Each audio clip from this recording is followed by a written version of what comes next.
So did you notice? Your package descriptions have gotten a little more advanced. This week at Illuminating Super, I'm going to walk through how we've done a bit of a facelift on your package description so that you can now include all different elements instead of just plain old text. We can use this to give more depth to your packages so that your clients understand exactly what they're getting and exactly how to install it. Stick around.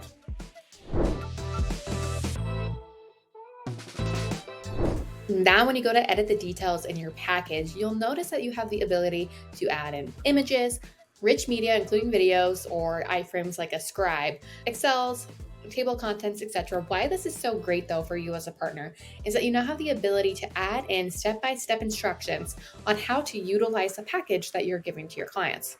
Now, as a partner, you have the option of whether or not they see the packages that you create. But if you're using something like a lead magnet or you're selling digital products via Supered, this is a great way that you can have a self-service digital product that requires little to no intervention with you as a partner. Again, this is an awesome, small but mighty feature update that will help actually enable you and your clients to use Supered even more. So always stay awesome, stay Supered.